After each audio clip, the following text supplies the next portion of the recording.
So hello friends, this is Soumadip Bhattacharya. তো আজকে এই ভিডিওতে আমি একটা ইনফরমেশন শেয়ার করছি, যেটা আমি এখনই সকালবেলায় খবরের কাগজে পড়লাম যে ওয়েস্ট বেঙ্গল পুলিশের জন্য নাকি আর যে মেন্স এক্সাম হয় সেটা হবে না, ডাইরেক্ট প্রিলি ফিজিক্যাল অ্যান্ড দেন যে মৌখিক হয় যেটা সেটা হবে।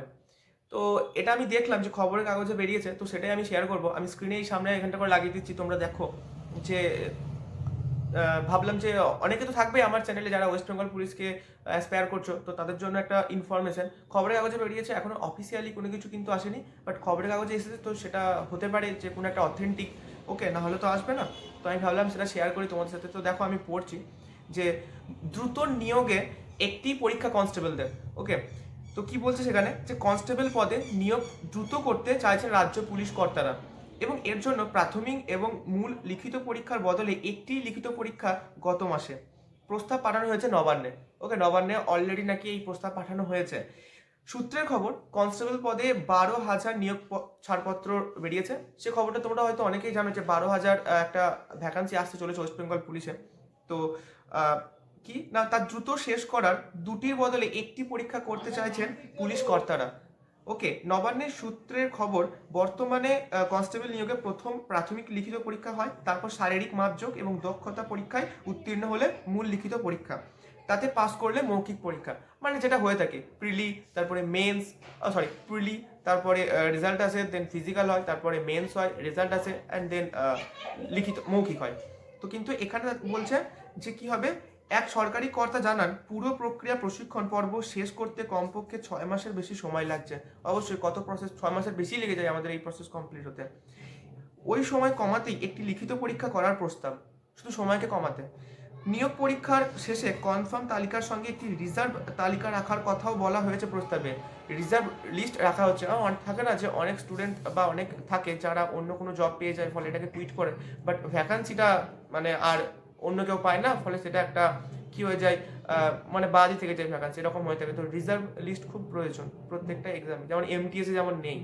যাই হোক, সূত্রের খবর, গত বছর প্রায় 8,500 কনস্টেবল নিয়োগ করেছিলেন রাজ্য পুলিশে।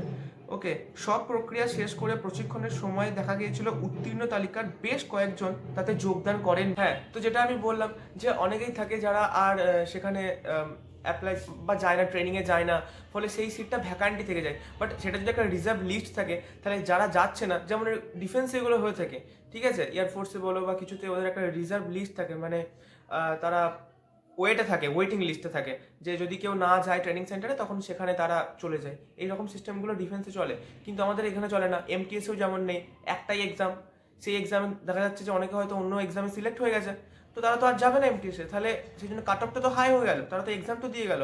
তাই ওরা যদি একটা উইথড্রল লিস্ট বের করতো, আমাদের এই সময় একটা আমরা টুইটারে ক্যাম্পেন করছিলাম যে উইথড্রল লিস্ট বের করার, যে যাতে করে তারা হয়। তো যাই হোক, বাদ দাও। তো তো এখানে বলছে যে পুলিশের একাংশের দাবি তা এড়াতেই এই রিজার্ভ তালিকা তৈরি করা হবে। প্রশিক্ষণের সময় উত্তীর্ণ তালিকা থেকে কেউ যোগ না দিলে রিজার্ভ তালিকা থেকে সেই শূন্যস্থান পূরণ করা হবে। তবে এই তালিকা কোনোভাবেই অপেক্ষমান তালিকা বলে গণ্য হবে না। প্রশিক্ষণ শুরু হয়ে গেলে ওই রিজার্ভ তালিকার কোনো অস্তিত্ব থাকবে না। মানে দেখো, দেখা গেলো একবার প্রশিক্ষণ শুরু হয়ে গেছে, চলে গেছে সবাই ট্রেনিংয়ে, তারপরে হয়তো কেউ কোনো সমস্যা হলো, তখন আর সেই যে লিস্ট ছিল সেই লিস্টে আর কোনো ভ্যালিডিটি থাকবে না, এটাই কিন্তু এখানে বলছে। ওকে, বলেও নবান্নে পাঠানো প্রস্তাবে বলা হয়েছে, নবান্নে কিন্তু এরকম একটা প্রস্তাব পাঠানো হয়েছে। ওকে, নবান্নের বিচারাধীন এই প্রস্তাবের ওই 12,000 পদের মধ্যে 15% পদ সিভিক ভলেন্টিয়ারদের জন্য সংরক্ষিত রাখা হয়েছে। মানে যে 12,000 পদ আছে, তার মধ্যে 15% সিভিক ভলেন্টিয়ারদের জন্য। আগে ছিল 10%। আগে সিভিক ভলেন্টিয়ারদের জন্য ছিল 10%, এখন 15% করেছে। যাই হোক, প্রস্তাবে প্রাক্তন সেনাকর্মীদের জন্য 5% সংরক্ষণ রেখে তাদের বয়স এবং শারীরিক দক্ষতা ছাড় দেওয়ার কথা বলা হয়েছে। যারা প্রাক্তন, যারা সেনাকর্মী ছিলেন, আই থিঙ্ক এখানে অগ্নিবীররাও কিন্তু আশা করি চলে আসবে এদের মধ্যে, এই প্রাক্তন সেনাকর্মীদের মধ্যে 5% সংরক্ষণ রাখা হয়েছে তাদের জন্য, এবং তাদেরকে বয়সেও ছাড় দেওয়া হবে। তো বেশ ভালো একটা বিষয়, ইনিশিয়েটিভ বলা চলে আনছে। কারণ আমাদের যে ওয়েস্ট বেঙ্গল পুলিশের এক্সামটা হয় না, মানে কি বলো, একটা এক্সামের পর যদি ফিজিক্যাল হয়ে যায় তো সেটাই গুড, বাট এক্সাম, ফিজিক্যাল, তারপরে মেন্স, তারপরে ইন্টারভিউ, মানে যেন মনে হয় একটা আইপিএস আইএসদের একটা নিয়োগ প্রস্তুতি প্রক্রিয়া চলছে। তো যাই হোক, এইটা আমি সকালে পেলাম, তো খবরের কাগজে দেখে তোমাদের সাথে শেয়ার করলাম যে অনেকে আছো যারা ওয়েস্ট বেঙ্গল পুলিশে যেতে চাইছো, তাদের জন্য হয়তো একটা ইনফরমেশন হয়ে থাকবে। তো জাস্ট একটা শর্ট একটা নোটিশ যেটা শেয়ার করে দিলাম। তো যদি তোমাদের ভালো লেগে থাকে, আই থিঙ্ক তোমরা সবাই দেখবে হয়তো এটা, নিউজ পেপারে দেখবে বা আরও হয়তো অনেকে ইউটিউবে বলবে, তাও আমি চেষ্টা করলাম আমাদের জানানো। ওকে, তো এই যে এটা এসেছে, এটা আমি আমার টেলিগ্রামেও দিয়ে দেবো। তো তোমরা টেলিগ্রামে জয়েন হয়ে যাও। থ্যাংক ইউ, আজকের ভিডিও এটাই ছিল। ওকে, ভালো লাগলে সাবস্ক্রাইব করে যাবে।